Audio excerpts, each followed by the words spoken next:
তেলিয়ামুড়াতে দীর্ঘদিন ধরে বিদ্যুতের সমস্যা চলছে। বিশেষ করে একটা অংশের সরাসরি অভিযোগ হচ্ছে বর্তমান ডিজিএম এর ব্যর্থতার কারণে তেলিয়ামুড়া শহর সহ গোটা তেলিয়ামুড়া মহকুমা জুড়ে বিদ্যুতের চরম অব্যবস্থা চলছে।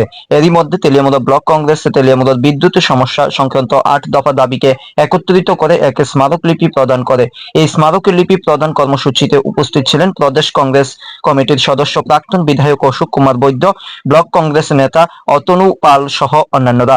প্রতিনিধি দলের তরফ থেকে সংবাদ মাধ্যমের সামনে অভিমত প্রকাশ করতে গিয়ে প্রতিনিয়ত তেলিয়ামুড়ার ক্রমবর্ধমান বিদ্যুৎজনিত সমস্যা নিয়ে গভীর উষ্মা প্রকাশ করা হয়। এই অবস্থায় 8 দফা দাবি সনদ উল্লেখ করে কংগ্রেস দলের তরফ থেকে অনতিবিলম্বে এই দাবিগুলো পূরণ করার ব্যাপারে উপযুক্ত পদক্ষেপ গ্রহণ করা না হলে আগামী দিনে বৃহত্তর কর্মসূচি কথা জানিয়ে দেওয়া হয়। এদিকে দাবি সনদগুলোর মধ্যে উল্লেখযোগ্য হচ্ছে বিদ্যুৎ নিগমকে বেসরকারীকরণ করা চলবে না।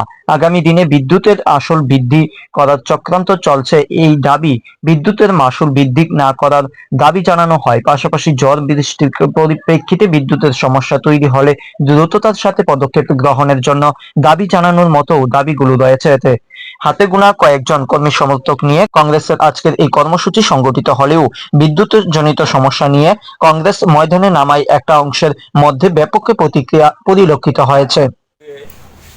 আজকে তেলিয়ামুড়া ও বিদ্যুৎ নিগমের অফিসে সিনিয়র ম্যানেজার কাছে 8 দফার দাবির ভিত্তিতে আমরা ডেপুটেশন প্রদান করলাম।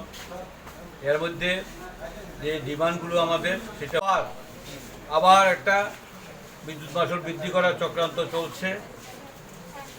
এই পুনরায় যাতে বিদ্যুৎ মাশুল বৃদ্ধি করা না হয় তার জন্য আমরা দাবি জানাইলাম। ঘন ঘন লোডশেডিং এবং ভোল্টেজ যাতে আপ ডাউন না করে সেটাও আমাদের দাবির ভিতরে আছে, এবং বিল কাউন্টার যাতে আরও কয়েকটা বিল কাউন্টার খোলা হয় এই দাবিটা আমরা রেখেছি।